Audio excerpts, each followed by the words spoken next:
부동산 브리핑입니다. 5월 서울 아파트 전세 거래량이 2015년 이후 10년 만에 6천 건대로 떨어졌습니다.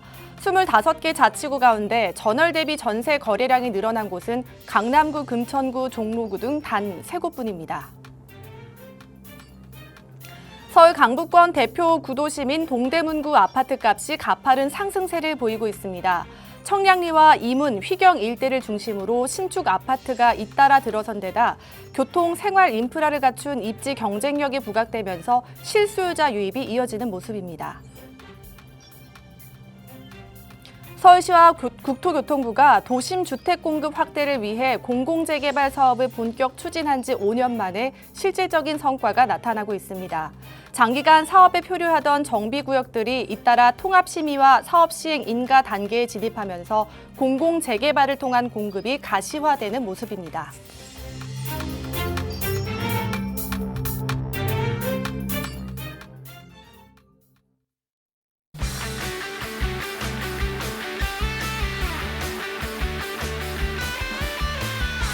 여러분 안녕하십니까? 부동산 고민 무엇이든 물어보세요. 1부 진행의 김혜연입니다. 하반기 기준금리 인상 가능성이 커지면서 최근 5년 사이에는요, 서울 주택시장의 단독 다가구 주택의 대출 의존도가 가장 높은 것으로 나타났습니다. 금리 상승으로 집주인의 대출 상환 부담이 커질 경우에는 다가구 주택 세입자의 전세 보증금 반환 리스크로 번질 수밖에 없는 그런 상황인데요. 하반기 부동산 시장 역시 실수요자들에게는 어렵기만 한 이런 상황. 자, 이런 시장 속에서 부동산에서는 어떠한 계획을 세워야 할까요?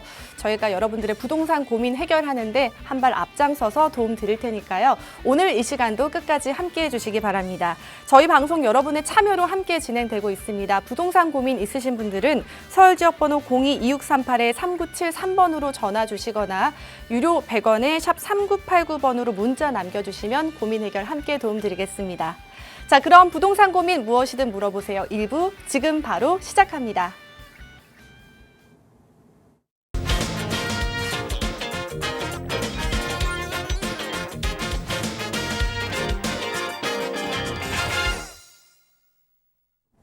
네, 오후 1시 시간 지나고 있습니다.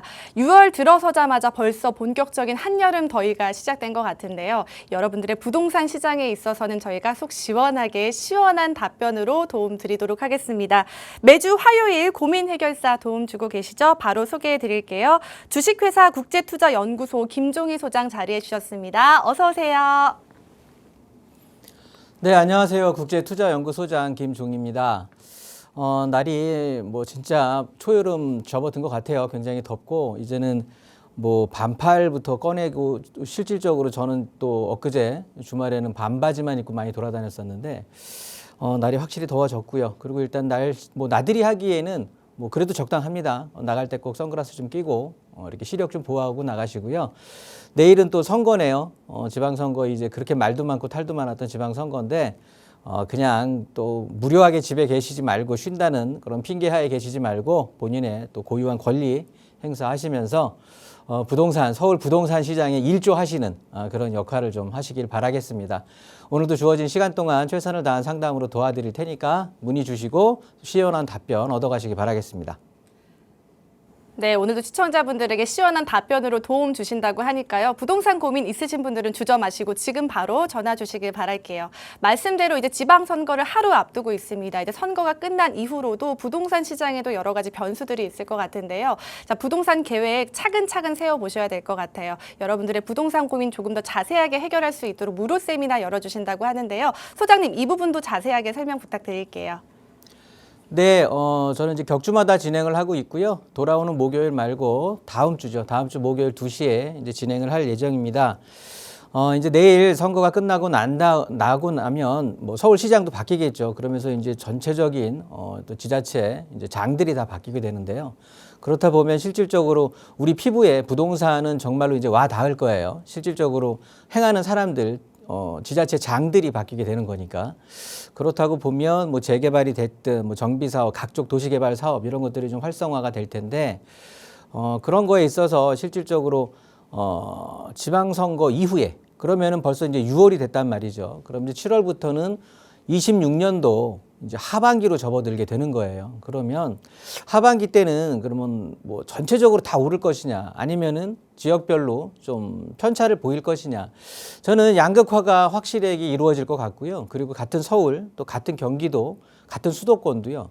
오를 곳과 떨어질 곳이 정해집니다. 그러면 미리 좀 오를 곳에 포진을 하고 자리를 딱하니 마련해 놓고 기다리고 있다고 한다면 특별한 고민이 필요 없겠죠. 시간의 흐름에 따라서 내 자산은 올라갈 수밖에 없는 거고, 그렇지 않고 또 부안해동하면서 그냥 쫓기는 마음 아니면은 여기저기 그냥 소문에 입 발린 소리 아주 듣기 좋은 소리 그런 쪽으로 그냥 검증도 안 해보고 또 이렇게 그냥 섣부른 결정을 하신 분들 같은 경우는 굉장히 또 답답한, 뭐 부동산은 여차하면 투자를 해서 이렇게 우리가 자동차 사는 거하고는 다릅니다. 이렇게 뭐 샀다가 마음에 안 들면 조금 감가 떨어뜨리고 다시 되팔고 또 다른 물건 사고 그렇게 되질 않죠. 왜냐하면 이 세금적인 부분도 있기 때문에 이게 보유 기간도 있어야 되고 여러 가지로 좀 기간이 필요한 재화이기 때문에 한 번 잘못된 사이클을 타버리게 되면 굉장히 회복하기가 힘듭니다. 그러니까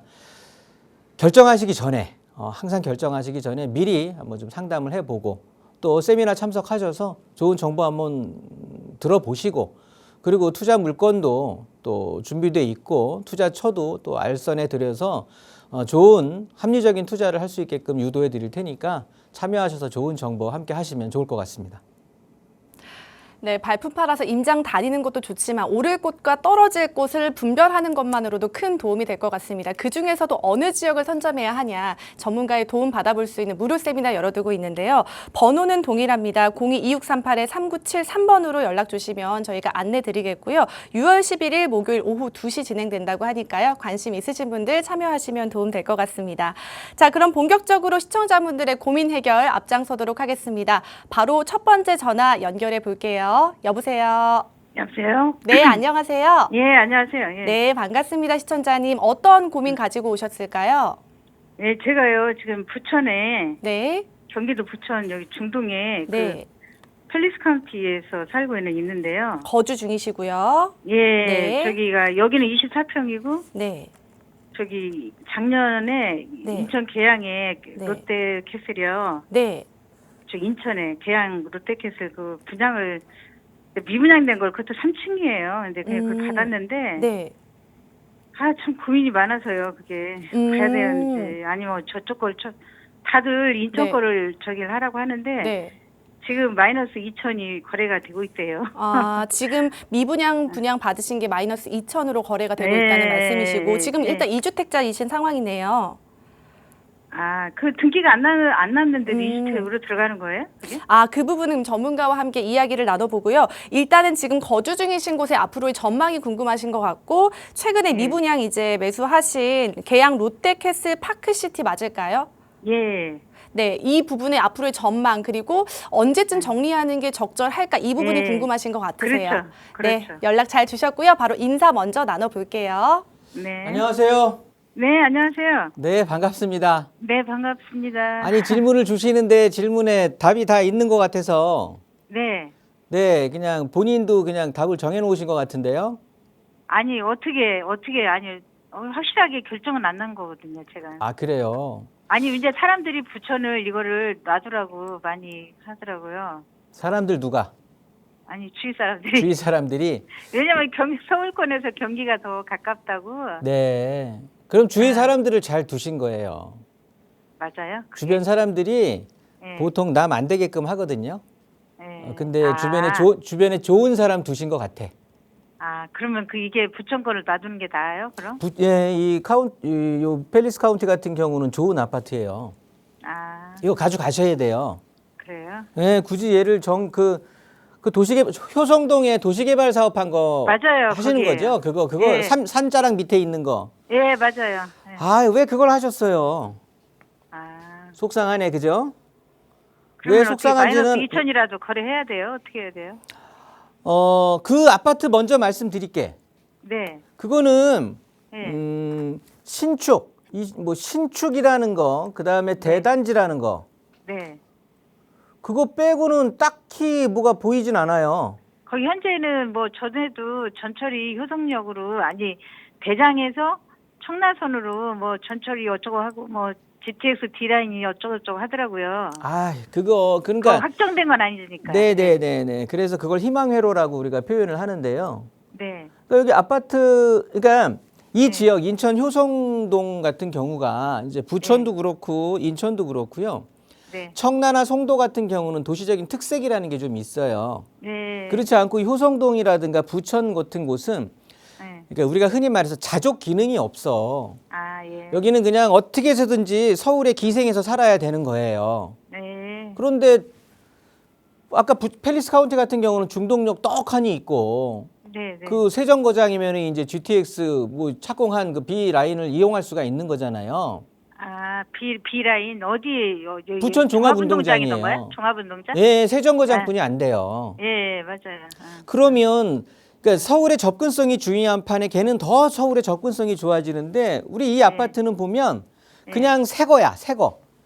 27년도에 새 거로 들어선다라고 하는 공기 좋은 산자락 밑에 있는 신축 아파트인 거예요. 예. 이거 빼고는 특별한 장점이 보이질 않아서 그래. 아. 예, 여기에 무슨 여기 뭐 어떻게 개발을 해갖고 일자리가 늘어난다, 또 철도가 연결된다, 그 계양 이런 호재가 있다 해도 이런 예. 호재가 있다 해도 오르기에 시간이 엄청 걸리거든요. 인천의 상황이라는 게 있잖아. 아. 그런 많이 호재를 그쪽에- 바로 받을 수 있는 아파트도 아니라고 얘네들은. 예. 인천 아니, 근데- 전체가 오르고 나서 오를 아파트예요. 예. 그런데 그걸 굳이 미련을 두실 필요는 없잖아요. 예. 그러면은 그 어떻게 그 처분을 해야 되겠네요. 그럼. 얘를 시간이 지나서 갖고 간다고 해도 네. 이게 어떤 상승에 대한 그런 것들을 노린다고 하면 만약에- 가져가도 좋은데 네, 네. 그거는 내 나이 먹는 것도 생각을 하셔야죠. 아니 근데 만약에요. 제가 그냥 네. 저는 이제 임대를 생각으로 산 거거든요. 그러니까 네. 34평이고 그러니까 임대 놓을 그거는 어떨까요? 그럼 아, 그럼 월세라든가 2주택 되면서 아니에요. 이제 부천 중동권은 이제 네. 처분을 한다면 글로 간다면 이제 주로 이제 임대로 그러려고 가는 건데 이해를 못 하겠는데 부천 거 정리하면은 이제 네. 기거할 곳이 없어지잖아. 그럼 효성 아파트 들어간다는 소리가 아니에요? 거기는 임대 주고 나도 또 임대 살겠다는 거예요? 예, 그렇죠. 아유, 그러니까 그러지 마시라고. 아, 그냥 팰리스 카운티 갖고 있으라고. 아, 섣불리 정리하고 나 임대 살고 이것도 임대 주고 그럴 바에 그거는 의미가 없어요. 네. 그러면 예를 들어서 그렇게 내가 2년이나 4년 버티면은 좀 좋을 일이 있겠어요. 이러면은 모르겠지만요. 네. 얘는 27년 입주거든요, 지금 그 효성 네, 아파트는. 맞아요. 네. 그러면 28년 적어도 29년까지 정리 안 되면 되게 힘들어요. 아, 계양 신도시도 있고 지금 김포에도 더 들어갈 거고 검단이고 아파트들 더 들어간다니까 그쪽 주변으로는. 근데 여기에다가 신축 하나 떡하니 해놓고서 이건 롯데에서 돈 버는 거고 도시개발 사업이라고 해서 네. 그냥 도시개발법 정비사업하고는 다른 거거든요. 그냥 싼 가격에 분양가 상한을 하고 싼 아파트들 이제 공급하려고 하는 건데 막말로 뭐 토지 장사한 것도 있고 아무튼 네. 정리하시는 게 유리할 것 같아요. 본인한테는. 네. 거기에서 손해 보는 마피 거래된다고 하는데 그거를 예. 우리 팰리스 카운티가 다 네. 보존해 줄 거예요. 왜냐하면 단기적으로도 충분히 상승을 할 거고 지금도 약간은 상승은 했더라고요. 더 할 거라고 이제. 더 앞으로 더. 선거 하겠다고요? 끝나고 더 할 거예요. 아, 올해 말까지 계속 오를 거야. 이런 아. 것들 먼저 올라. 이런 것들. 아, 예. 그리고 이 주변에 완전 대장 역할을 할 거고요. 그리고 네네. 팰리스 카운티 주변이 다 이제 여기가 다 찰 거야. 다 뭐가 아니라 주변이 아파트 생활권으로 다 찰 거라고. 아, 예, 예, 새로 저기 그 상동이나 주변이 이런 데처럼. 그쪽에 뭐 재개발 된다 그런 말이 있긴 네네. 있더라고요. 그러니까 맞은편에. 얘네들이 좋아지면 좋아질수록 우리 아파트가 대장 역할을 할 확률이 더 높아지는 거예요. 대장 역할이라고. 네네네. 그러니까 더 좋아지는 거지. 그래서 그래요? 팔아도 얘는 네. 적어도 올해 내년까지는 오를 거니까 그 다음에 생각을 하시면 되는 거고 저기에서 마피 보는 건 그걸로 손해 보시고 네. 얘네들이 보전을 해줄 거고 팰리스 카운티가 거기서 조금 목돈이 생긴다고 하면 그냥 거의 마이너스로 그쪽은 보지도 말고 이거죠? 딴 데를 해갖고 같은 시간에 투자를 조금 다른 장소에서 하시는 게 좋을 것 같아요. 다른 장소는 주로 저기 안양이나 이런 쪽에가 수원이나 이런 쪽에가 많이 차라리 좋아요. 안양 수원이 낫지. 그쪽에 나요. 소송동 그거보다는. 아, 네, 이렇게 정리하도록 네. 할게요. 예, 아유, 감사합니다. 고맙습니다. 네, 최근 가져가신 곳 결정하시기 전에 저에게 먼저 연락 주셨으면 참 좋으셨을 것 같은데요. 전문가의 의견 참고하시고 일단 거주 중이신 곳은 앞으로 좀 오를 가치가 있기 때문에 들고 가는 게 좋을 것 같다라는 의견 참고하시고 또 언제든지 궁금한 내용 생기신다면 편하게 문의 주시기 바랄게요. 저희 이렇게 여러분들의 부동산 고민 함께 고민하고 들어드리고 있습니다. 방송 보시다가 궁금한 내용 있으시다면 02-2638-3973번으로 언제든 편하게 연락 주시고요. 그럼 이어서 바로 두 번째 전화 받아볼게요. 여보세요. 여보세요? 네, 안녕하세요. 네. 네, 반갑습니다. 어떤 고민 가지고 계실까요? 저도 집을 두 채 가지고 있는데요. 네, 어디일까요? 여기는 이제 용인이고요. 네. 하나는 평택에 있어요. 네, 용인시부터 여쭤볼게요. 어디일까요? 용인시 보라동요. 보라동 어디일까요?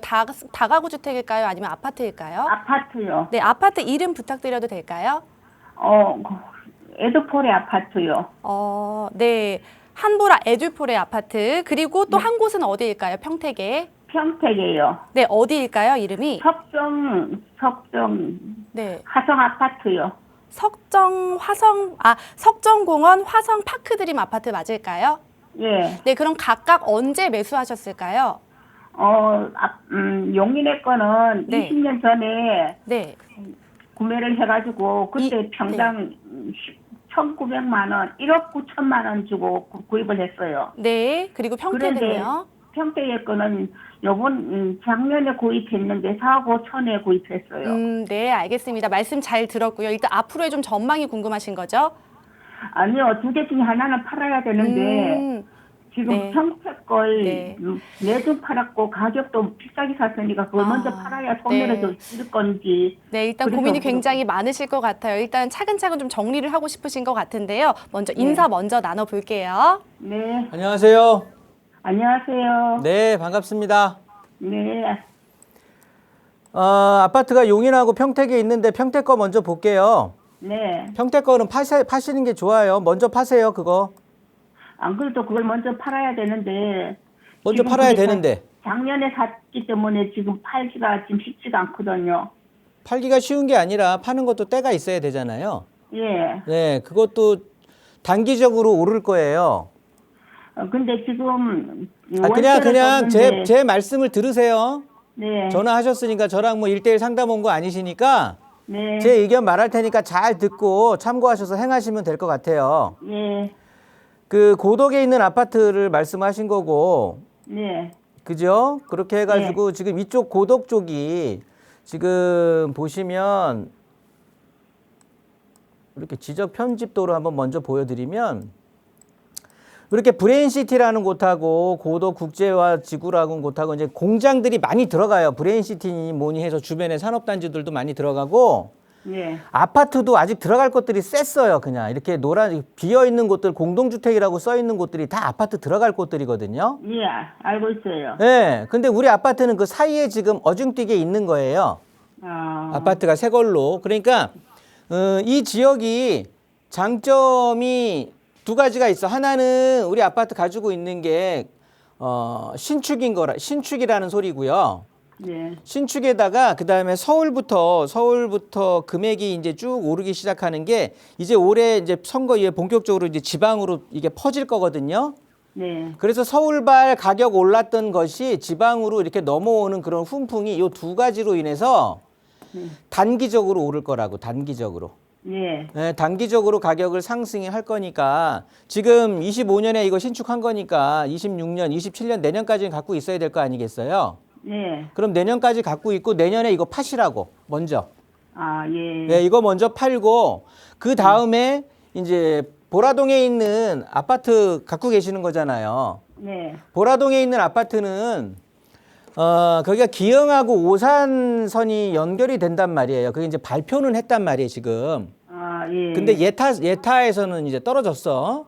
예. 그래서 그걸 재도전하고 있는 상황이에요. 그러니까 뭐가 됐든 시간이 가면 기대심이라는 게 생겨가지고 지금 그냥 먼저 정리할 그럴 필요는 없는 거야. 그리고 얘네들은 지금 2006년식이니까 지금 딱 시청자님 말씀하신 것처럼 지금 26년이니까 20년 전에 사신 거 맞은 거란 말이에요. 예. 신축일 때 사신 건데 그거 지금 20년 동안 안 올라도 올랐을 거 아니야. 세월의 네. 흐름이라는 게 있는데, 그죠? 예. 그러면 당연히 평택에 있는 것보다는 양도 차익이 더 많을 거란 말이에요. 예. 그렇기 때문에 걔는 비과세를 받으셔야 돼.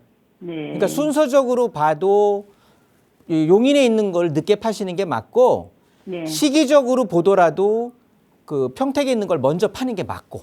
아, 그럼 평택에 있는 거는 네, 올해 말이나 그러니까 팔 수 있으면 파시라고. 그러니까 2년 채워지는 날 파세요. 지금 세를 줘가지고 2년 계약가 됐어요. 그러니까요. 그렇게 해갖고 그걸 먼저 파셔야 되는 소리예요. 네, 알겠습니다. 네, 그래서 기흥에서 이렇게 오산대가 연결이 된다라고 하면 요 보라동도 예. 우리 아파트 쪽으로 해가지고 여기도 네. 지금 이름이 에듀포레라는 아파트잖아요. 예. 그 에듀가 교육이라는 뜻이에요. 예. 그래서 앞에 중학교, 초등학교, 고등학교 다 있는 거라고. 도서관까지 있네, 심지어. 예. 그래서 여기가 살기는 좋은데 문제는 이제 불편해. 철도교통이 없으니까. 근데 요 분당선이 연장되면 여기에 학교 앞으로 해갖고 이제 여기 생길 예정이거든요. 예. 근데 이게 일단은 그냥 그런 안만 발표가 된 거예요. 예. 그러니까 어찌됐든 우리 아파트한테 나쁜 정보는 아닌 거야. 그러니까 예. 평택 거 팔고 얘를 팔아도 괜찮다고. 그 시간까지 충분히 얘가 버틸 수 있는 능력이 되니까. 네. 예, 그때 한번 다시 고민해 보세요. 네, 감사합니다.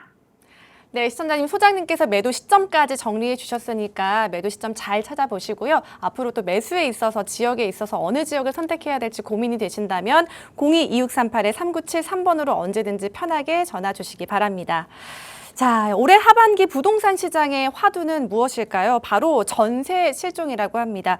지난해 월 10,000건 이상 거래되던 아파트 전세 거래량이 5월 기준으로 올해는 6,000건대로 뚝 떨어졌다고 하는데요. 전세 거래량의 급감, 요즘에는 월세도 찾기 어렵다고 하는데 이대로는 과연 괜찮을지 소장님과 함께 이야기 나눠보도록 하겠습니다. 네, 뭐 전세가 이제 하반기에 화두가 될 텐데 이 전세 없어진다는 소리는 제가 재작년부터 이제 계속해서 예측을 해서 말씀을 드렸던 내용인데 요걸 좀 더 이제 좀 디테일하게 본다라고 하면 어찌됐든 지금 전세 공급하시는 분들이 민간인들이라면 정부에서 전세 공급하는 건 극히 일부거든요. 그러면 일반 사람들이 다주택자들이 공급을 했던 거죠.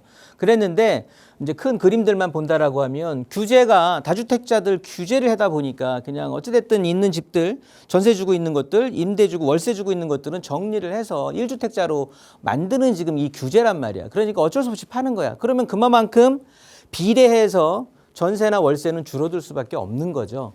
그런 와중에 현금에 대한 흐름, 이거는 월세가 훨씬 유리하잖아요. 전세야 뭐 내가 쓸 수도 없는 거잖아. 이자 나와봐야 얼마나 하겠습니까? 그죠? 나중에 전세로 끼고 해서 이거를 팔았을 때 차익을 실현하려고 이제 전세 끼고 산다고 하는 거였지. 돈을 쓰고 세금 나온 걸 그대로 또 세금대로 보전하고 할 수 있는 거는 월세가 훨씬 유리하단 말이야. 그러니까 월세로 전환하니까 당연히 전세에서 월세 전환하니까 가뜩이나 구박받는 다주택자들 없으니까 전세 없어지지. 있는 전세 물건은 월세화되니까 또 없어지지. 거기에 아예 전세 자체가 공급이 뭐 누가 지어갖고 전세로 공급하는 경우는 없잖아요. 그러니까 또 서울의 주택 자체가 지금 공급이 부족이라는 건 우리가 다 알고 있잖아. 매물이 그러니까 일반 거주할 아파트 공급량 자체가 부족하다는 거지만 그거에 비례해서 당연히 전세 물량도 부족한 걸 수밖에 없는 거예요. 거기에 이제 같은 돈이면 당연하게 좀 역세권일수록 대단지일수록 신축일수록 선호할 수밖에 없겠죠. 그래서 이렇게 전세라는 게 좀 줄어드는 이런 상황들, 이런 템포 이런 것들은 요 네 가지 요인으로 작용을 하면서 굉장히 빠르게 소진이 될 거예요. 앞으로 남아 있는 것들도. 그래서 지금 전세 아마도 이제 임대차 이번에 7월 달에 이제 또 세법 발표하면서 개정안 발표하면서 또 임차인들의 또 권익을 좀 더 챙겨주는 그런 것들도 발표를 할 텐데 아무튼 지금 임대차 시장이 난립니다. 좀 세입자들 굉장히 좀 힘들 수도 있는데 임차인들에게 가장 큰 것이 뭐 어찌됐든 주거에 대한 부담, 현금이 더 많이 들어갈 수밖에 없어요. 요즘 뭐 280에서 350 정도의 이런 금액을 월급으로 받는다고 하는데 그중에 월세가 지금 150, 180이라는 소리예요. 노원구도 180이라는 소리가 들리는 거잖아요. 그러면 쓸 돈 없어. 뭐 밥값에 아파트 관리비 빼고 핸드폰 내 거, 와이프 거, 자식 거 내고 나면 없습니다. 그러면 뭐 먹을 것도 없어요. 이렇게 된다라고 하면 정말 피부로 와닿으실 수밖에 없는 거고, 그러면서 예전에는 이제 돈에 맞춰서 내 직장이 옮기게 되면 이렇게 이사를 선택을 할 수 있었는데 이제는 그냥 딱 돈이야. 돈에 해가지고 뭐 내 직장 근처가 아니래도 내 돈에 맞춰서 훨씬 먼, 지금은 내가 15분에서 20분에 직주 근접이 가능하다고 하면 한두 시간 떨어진더라도 내 돈이 뭐 어쩔 수가 없으니까, 대출도 안 나오는 놈은 걸 어떡하겠습니까? 그러다 보니까 이사 선택지도 이제는 돈에 맞춰서 그냥 가야 되니까 서울을 벗어나는 확률이 또 높아지겠고요. 그러면서 아유 이렇게 저렇게 할 바에는 그냥 빨리 내 집 마련을 해야 되는구나. 이렇게 된다고 하면은 점점 이런 모든 것들이 주택 가격을 상승시킬 수밖에 없는 요인으로 작용한다라는 거예요.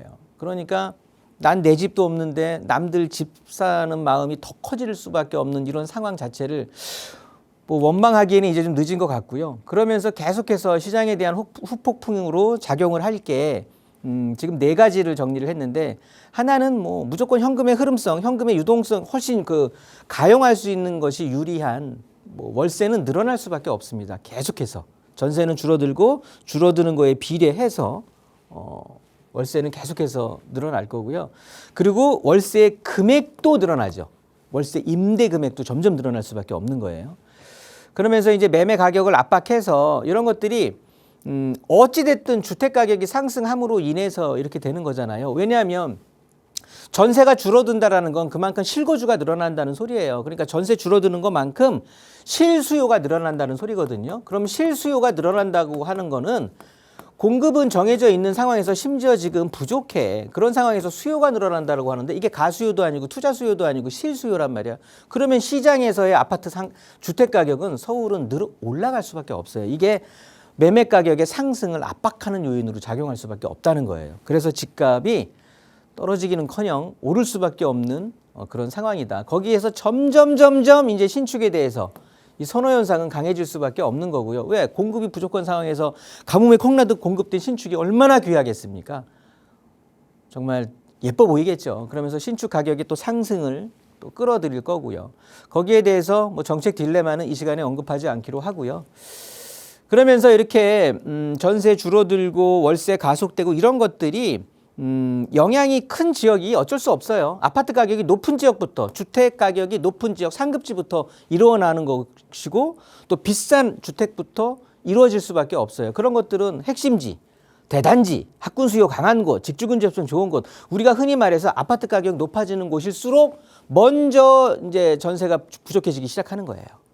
그러면서 서울 외곽으로 퍼지면서 경기도권으로 넘어가고, 그러면서 충청권으로 넘어가고, 이렇게 되는 거거든요. 그래서 이런 수요들이 넘어가면서 그 지역에 이게 서울발 집값 상승에 대한 분위기이기 때문에 아까 그래서 제가 부천도 이제 올라갈 거고 더 크게 올라갈 거고 평택도 이제 올해부터 내년까지 계속 올라갈 거고, 그러니까 충분히 그 상승 그 차익을 실현하고 파셔도 안 늦는다라고 말씀을 드렸던 거예요. 근데 서울에 한번 밀려나면 못 오는 거예요. 그거를 제가 드리고 싶은 말의 목적은 그건데, 뭐 어찌됐든 전세 실종은 뭐 전세가 없어진다 뭐 한다는 것들은 어쨌든 전세가 없어지면서 이게 가격이 오르면서 규제 자체적으로 다주택자 없애니까 1세대 1주택 가져가라. 그러니까 대한민국 모든 사람들을 실수요자로 전환을 시키는 거고요. 실수요자가 늘어나게 되는 거니까 한정된 공급 물량에서 어차피 각 전세라는 게 가격 상승으로 이루어진 결과인데 반해서 이런 상황이 또다시 제2차의 가격 상승의 원인으로 작용할 수밖에 없다. 그러니까 지금 서울이 65주인가요? 1년 지금 4개월, 5개월째 계속 상승인 거예요. 그런데 다시 더 상승 요인을 불지필 수밖에 없다라는 거니까 좀 걱정됩니다. 아무튼 그렇습니다. 그런 것들이 실질적으로 표로도 보여지는 게, 자, 강남 같은 경우는 어떻게 보면 현 정부의 타겟 지역이었기 때문에 약간 움츠렸던 게 사실이었는데, 뭐 거기에서 송파나 서초는 먼저 빠져나왔던 상황에서 강남이 그래도 좀 가장 늦게 했는데 이제 강남도 다 이제 오르는 거고요. 4개월 만에 최고점 찍는 겁니다, 지금. 그러면서 전체가 뜨끈뜨끈해요. 그냥 시뻘겋게 달아오르고 있습니다. 이런 것들을 진짜 이렇게 도표로 그냥 눈에서 그냥 지나가는 식으로 인지를 하시는 것보다는 이거 정말 심각한 문제예요. 그러면서 4월 달, 이제 4월이 지나면서 우리가 흔히 말하는 그 다주택자에 대한 중과세를 부과하는 거를 이제 유예했던 기간이 마무리가 됐던 걸 예고했던 게 4월이었단 말이에요. 그래서 4월에서 5월로 지날수록 지금 이건 거래량을 보여주고 있는 거예요. 즉 거래량은 감소가 하는데 가격은 지금 16주 만에 최고라고 금을 찍었다고 말씀을 드리는 거잖아요. 그 소리는 뭐냐면 정상적인 시장은 거래량도 늘어나면서 그에 맞춰서 선순환에 의해서 가격도 상승하는 이런 흐름을 보이는 건데 이렇게 거래량은 줄어드는데 금액은 계속해서 신고가를 찍는다고 하는 거는요, 여러분. 비정상적인 시장이면은 분명한데 이거를 시장으로 이제 좀 해석을 하다 보면 어떤 거냐면 수요는 넘치는 거야. 지금 실수요는 넘치는 상황에 물건이 없는 거지. 5월 9일 이전까지 팔 수 있는 건 다 팔았으니까 이제 나오는 게 없는 거예요. 지금 이제 6월 달에 접어드는 건데. 그러면 한 달 정도 물량이 없는 거야. 그러면서 나오기만 해봐. 살려고 준비하고 있다가 딱 나왔을 때 거래량은 없는 거야. 그런데 하나 나오면 그냥 득달같이 달려들어서 잡는 거거든요. 그래서 계속 신고가를 할 수밖에 없는 거예요. 그러니까 서울의 시장 자체가 이제 무섭게 변화가 되는 거고 아파트만 그러면 다행이야. 그런데 지금 연립 다세대 얘네들도 지금 30%가 매매율이 증가를 했단 말이에요. 가뜩이나 없습니다. 그리고 내년 12월 30일까지 한정적으로 준공되는 거에 한해서 우리가 주택수에서 좀 유예해 주는 주택수 합산을 배제해 주는 이런 특례주택이라고 우리가 표현을 하는데 그런 것들도 그나마 그 제도가 있으니까 지금 짓고 있고 공급이 되는 거거든요. 그런데 그마저도 이제 내년에 없어진다라고 하면 이 매매는 늘어나는데 여러분 공급 자체도 지금 줄어들고 있어요. 빌라들도. 왜냐하면 원가가 너무 늘어났기 때문에. 아파트는 규모의 경제라도 있지. 하나 지으면 1000세대, 2000세대 지으니까 시멘트나 무슨 레미콘이나 철근이나 이런 것들을 살 때 대규모로 구매를 하니까 좀 저렴한 가격에 구매할 수 있단 말이에요. 그런데 단독주택 내지는 빌라 이런 것들은요. 내 생돈 다 주고 해야 돼. 줄 서갖고 사야 되는 거예요. 그러다 보면 당연히 더 원가 자체가 늘어날 수밖에 없는 거거든요. 그러면 누가 짓겠냐고. 거기에 지금 전세 사고 아직도 안 없어졌어요. 아직도 화곡동이라든가 이런 안산 시흥 이런 쪽에서 계속 전세 사고 뉴스로 보시잖아요, 여러분들. 그러면 안 지어.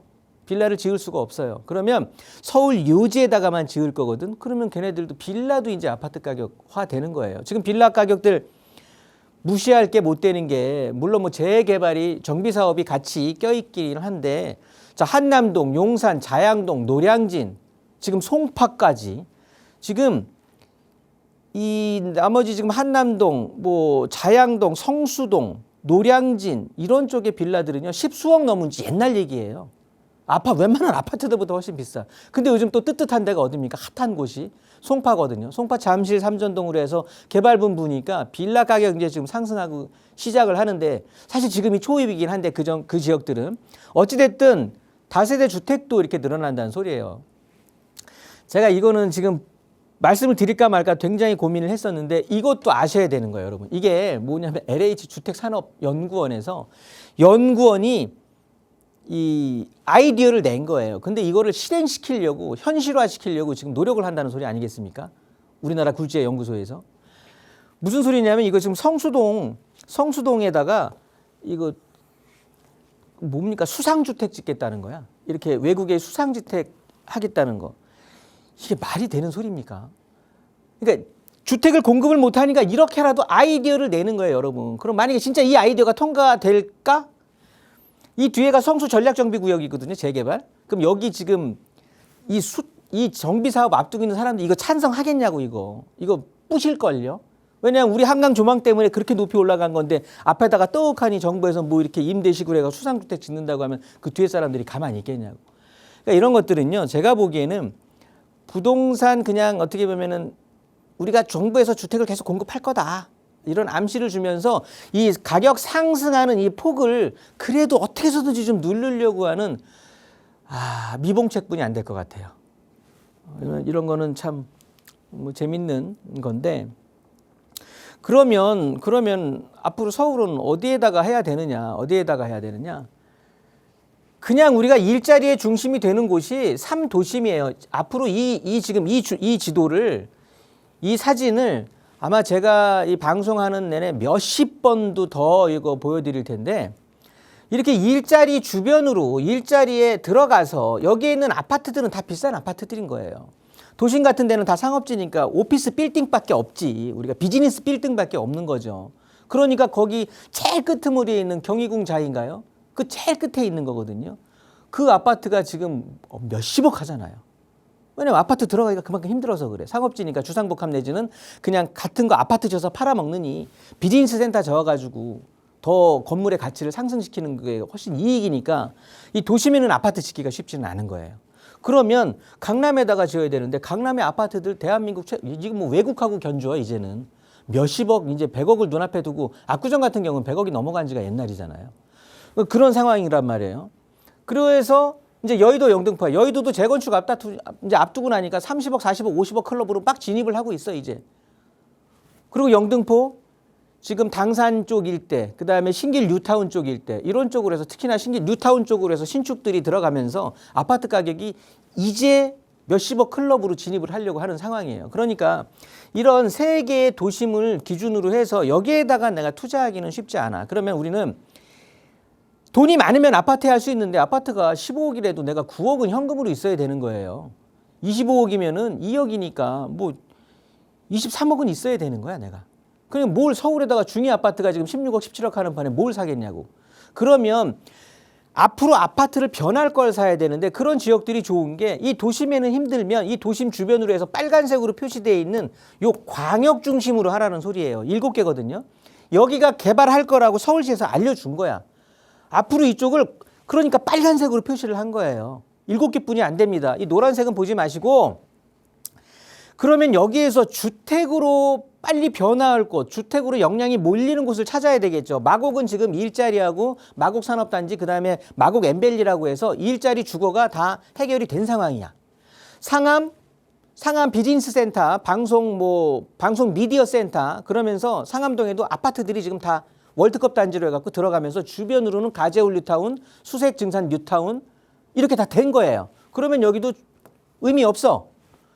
창동 산계 너무 사실 멀어. 그리고 여기는 빌라보다는 이제 저층 아파트 끝났고 중층 이상의 아파트 재건축이 있기 때문에 시간이 굉장히 오래 걸릴 수밖에 없단 말이에요. 그러니까 여기는 주택 정비 사업에 대해서 여기에서 시간을 보내겠다? 저는 좀 아니라고 봐요. 그러면 내려와서 청량리 왕십리 도심과 강남의 일자리에 접근성 좋은데 일단 청량리는 교통의 요지는 된 거야. 그러면 뭘 손봐야 돼? 주거란 말이에요. 그러니까 우리가 아까 아나운서가 처음에 인사말 드릴 때 청량리가 지금 20억 클럽에 이제 가입을 한다잖아. 이제 주거에 손보는 거야. 그러면 전농 다시미 뉴타운 같은 경우들 최고잖아요. 위에서부터 이 창동 상계부터 광운대 장위 뉴타운 쪽으로 해서 그다음에 이문 휘경 뉴타운 그다음에 전농 다심리가 꽃을 피우는 거니까 이쪽에 재개발 사업지 같은 곳들. 용산은 뭐 일자리하고 주거가 다 완성이 됐잖아요. 한남 뉴타운 이제 다 끝났고. 그러니까 여기는 더 들어가기도 쉽지 않고. 그럼 여기는 포기하는 거예요. 그러면 남아있는 게 가산 대림. 여기는 쥐밸리라고 일자리가 있네. 그러면서 신안산선이 영등포 여의도로 이어주네. 그러면 일자리와 교통은 해결이 된 거야. 그럼 나머지가 뭐 있어? 주거가 이제 들어가야 되는 거야. 그러면 정비사업 활성화 되겠죠.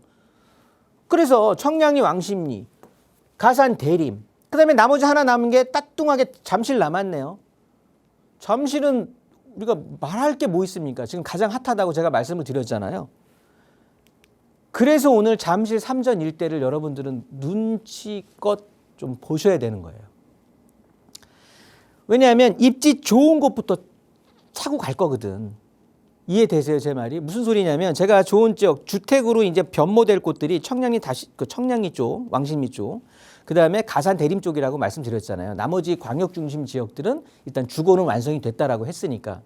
그러면 남아 있는 게 청량리, 가산 대림, 잠실이었는데 그 7개 광역 중심 중에 입지가 제일 좋은 곳이 잠실이잖아요. 그럼 잠실부터 사람들이 투자를 할 거라는 소리예요. 그러면서 여기에 있는 양질의 물건부터 빠져나갈 소리라는 거거든요. 그러니까 내가 돈이 1억밖에 없으면 들어갈 수는 없겠지. 그런데 적어도 3억 이상의 여윳돈이 있는 분들은요. 꼭 내가 2주택 아니더라도 자녀 명의라든지 뭘 해서 잠실 3전 일대를 보셔야 되는 거예요. 그럴 수밖에 없는 게 지금 105층 한다고 했는데 이제 50층으로 이제 49층이죠. 거의 50층 되는데 이거 3개동으로 짓는다고 지금 이제 확정이 됐잖아요. 현대차 빌딩이. 그러면 무려 50층의 건물이 더 늘어나는 거야. 105층으로 하나 지으려다가 50층짜리 3개동으로 지으니까 50층의 건물이 더 늘어나는 거거든요. 여기에서의 경제 유발 효과도 여러분 70조입니다. 여기에서만 일어나는 게. 그리고 이 현대차 GBC 센터를 위시해서 영동대로 지하 사업이라든가 잠실의 마이스 산업 이런 것들을 토탈해서 경제 유발 효과가 650조가 넘어가는 돈이에요. 그 돈이 멀리 안 날아갑니다. 다 그 주변으로 앉을 거야. 그러니까 압구정이 몇백억 한다는 소리가 그 소리가 이제 되는 건데 자 보시면 잠실하고 3전 일대를 보셔야 되는데 잠실 지금 이 잠실 마이스가 이쪽에 국제교류 복합지구부터 삼성동부터 이렇게 진행이 된다라고 하면 여기가 지금 아시아 선수촌 그 아파트인 거고 여기가 잠실 엘스 리센츠 이렇게 되는데 요 잠실 본동이 지금 요 자리인 거거든요. 여기부터 여기까지가 지금 사진에서 보이는 잠실 3전 지구란 말이에요. 그럼 여기가 다 강남 삼성동부터 이렇게 아파트로 딱 채워지는 스카이라인을 우리는 꿈꿔야 되는 거겠죠. 그러면서 지금 한강변에 직접적으로 있는 아파트들은 엄청 뭐 천문학적으로 비싸니까 한강에서 지류들 요즘 개발한다고 합니다. 그래서 청계천 일대 개발을 했죠. 그다음에 탄천 일대를 개발하게 되면 여기 잠실 본동과 삼전동 일대가 이제 괜찮아지는 거예요. 그 밑에는 이제 가락 시형 아파트 우리가 흔히 헬리오시티로 이제 변했기 때문에 아파트로 변할 곳은 아닌 거지. 그러면 탄천에 접해 있는 곳은 잠실 본동하고 삼전동이 유일하다는 소리거든요. 그러면서 삼전동 같은 경우를 먼저 보면 여기는 강북구 번동에 모아타운 사업 시 시범사업 선정지구로 지정될 때 강남에서는 삼전동이 시범사업단지로 선정이 됐었단 말이에요. 근데 여기를 모아타운으로 먼저 출발을 했던 거예요. 모아타운으로 딱 진행을 해보니 왜 20년 노후도가 그러니까 30년 노후도가 깨지니까 20년 노후도를 충족하는 모아타운으로 시작을 했던 건데 그게 용적률에 제한이 되네. 그러다 보니까 분담금을 따져보니까 평균 분담금이 10억 선인 거예요. 어떤 사람은 1억 내고 환급 받는 사람들도 있고 1, 2억 내고 아파트를 받는 사람이 있는 반면에 어떤 사람들은 19억, 20억을 내서 아파트를 받아야 되는 거야. 그러니까 사업이 제대로 진행되겠습니까? 안 되는 거지. 그 노후도는 그러니까 용적률은 300% 맥시멈으로 책정을 하고 했던 거예요. 그러니까 이런 것들이 안 되니까 근데 입지는 너무 좋거든. 그래서 23년도에 무산되고 25년도에 도심 복합 개발이라고 해서 민간 도심 복합 개발법이라는 게 생긴 거예요. 그래서 그 법의 기준을 해갖고 도정법이 아니고 또 우리가 3030 도심 공공 특별 사업이라고 해갖고 도심 공공 특별 뭐 복합 개발이라는 것도 있거든요. 그거는 도심 공공 특별법이에요. 법이 달라. 얘네들은 도심 복합 개발법이야. 그래서 민간에서 진행을 하는 거거든요. 그러니까 이런 것들을 아셔야 되는데 용적률이 최대 700%까지 적용이 되는 거니까 300에서 700으로 늘어나면 사업성이 늘어나는 거예요. 그러니까 진행될 수밖에 없다라는 거거든요, 여러분. 그래서 관심을 가지시라는 소리야. 어디에? 일단 삼전동의 일대에. 그러니까 삼전동도 상단보다는 하단이 먼저 움직임이 있죠. 이 하단 쪽에 빨간색 표시된 부분 위주로 해서 지금 올 3월인 2월인가요? 3월인가요? 이렇게 해서 주민사업 설명에 맞췄고 3월 15일인가에 맞췄고 대신 자산 신탁하고 도심복합 이 개발은 신탁회사에서 끌고 가는 겁니다. 그래서 굉장히 속도감 있고 그냥 머리끄댕이 잡고 끌고 가는 거예요. 그 조합의 비리가 그만큼 없어질 확률이 높지. 그러다 보니까 속도감 있게 진행이 될 건데 일단 이게 지금 6월 1일자로 이제 공포가 돼서 하는 거란 말이에요. 그러면 이제부터 시작이야. 그래서 내일 그 지방선거 끝나고 나면 삼전동에 지금 굉장히 발빠르게 움직일 거거든요. 그럼 이쪽 지역에는 지금 옛날 모아타운 할 때는 권리산정 기준이라는 게 착공일 기준이었단 말이에요. 그러니까 착공만 신고돼 있으면 되는 건데 이제 도심복합법으로 되면 준공으로 변하는 거야. 그래서 이 아래쪽에 빨간색으로 돼 있는 쪽에 투자는 조금은 조심하셔야 돼. 현금 청산 당할 확률이 높아. 그러면 어차피 여기가 먼저 진행했다고 하면 이쪽보다 입지가 더 좋은 역세권에 있는 이 입지가 더 낫겠죠. 어차피 여기가 20억 하면 여기는 22억 하겠지. 여기가 40억 하면 여기는 45억 하겠고. 왜? 역세권이 더 비쌀 수밖에 없으니까. 그래서 이쪽에다가 관심을 가지셔야 되는 거예요. 그러면서 순환개발이다 보니까 하단부가 어느 정도 진행이 되면서 상단부로 이런 개발의 여파가 이제 넘어가는 거지 막 그냥 불특정 다수로 그냥 막 진행된다고 해서 막 되는 거는 사실은 현실적으로는 힘든다는 소리예요. 물론 상단이 나쁘다는 게 아니라 상단이 그래도 투자할 수 있는 기회는 조금 더 하단보다는 조금 더 남아있다는 소리인 거고요. 어찌됐든 삼전동은 관심 가져볼 만한 거고요. 더 확실하다고 좀 보여지는 게 요거는 이제 지금 도심복합개발 삼전동에 대한 걸 말씀을 드리기 위해서 기존에는 이제 250%에서 3종에서 이제 종상향을 시켜버리면 이제 300%까지 받았던 거를 최대 700%까지 받게 되면서 550%를 분양분을 뽑을 수 있다. 조합원 분양분이든 일반 분양분이든 550%의 용적률을 활용하니까 나머지 150은 임대로 빼더라도 그래서 사업성이 훨씬 개선된다라는 걸 보여드리는 거고요. 이렇게 보시면 조례 공포 및 시행이 예정된 게 6월 1일 월요일 날 지금 공포 예정이었으니까 지금 이제 공포가 된 거죠. 그러면 요 이후로 이제 도심복합 사업으로 진행했던 것들이 이제 발빠르게 진행을 할 거라는 소리입니다. 그러면서 이제 3월 14일 날 했었네요. 3월 14일 날 삼전동에 이제 주민사업 설명회를 했다라는 걸 보여드리는 거고, 그럼 삼전동은 그렇게 이제 마무리가 된 거예요. 그럼 우리가 지금 잠실 삼전지구를 살펴봤던 거잖아요. 그러면 잠실 지구를 살펴봐야지. 잠실 본동입니다. 잠실 본동은 실질적으로 잠실동이 훨씬 빨라요, 속도가. 왜? 여기는 지금 모아타운으로 진행이 됐어. 구역이 선정이 됐단 말이에요. 죽어도 안 된다고 했던 사람들 많았거든요. 잠실동이 어떻게 되냐. 송파구청 가면 잠실 본동 사람들 나와서 걸기대회 하더라. 이런 소리까지 했었던 거예요. 근데 지정이 돼 있고, 그러면서 잠실 하단도 지금 움직임이 있는 거고요. 잠실 상단은 지금 이렇게 지구단위 계획으로 이렇게 구역이 지정된 곳 한 곳과 여기는 지금 용적률 자체가 그냥 왕우장상의 시로 바뀌었어. 400%에서 1600%로 받을 수 있게, 그러니까 건물 자체도 다른 지역보다도 2배 이상 높게 지을 수 있게 그런 혜택을 다 받은 상황인 겁니다. 그런 땅, 그리고 그 옆에 보시면 이렇게 약간 일자 모양, 아라비아 숫자 일자 모양으로 하고, 그 다음에 이쪽으로 해갖고 이렇게 이어진 식으로 해서 이 두 군데는 지금 도심복합 사업으로 진행을 하고 있거든요. 그런데 이 대로변에 20m 대로를 접해야 된다는 건 이제 기본적으로 이 방송을 시청하시는 분들은 아셔야 되는 거고요. 그러다 보니까 여기는 도심복합 사업으로 진행할 확률이 높은데 이 안쪽은 저는 좀 미심쩍은 상황이에요. 이거 20m 접하기에는 방해 요인이 너무 커. 그래서 이 안쪽으로 해서 지금 지구단위 계획으로 발표해 놓은 이렇게 잠실 광역중심 제2지구입니다. 이렇게 해서 용적률 자체를 최소 400에서 1600으로 높이 시켜놔서 여기에는 상업시설도 다 주상복합으로 지어갖고 아파트를 받을 수 있게 했다는 소리예요. 그렇기 때문에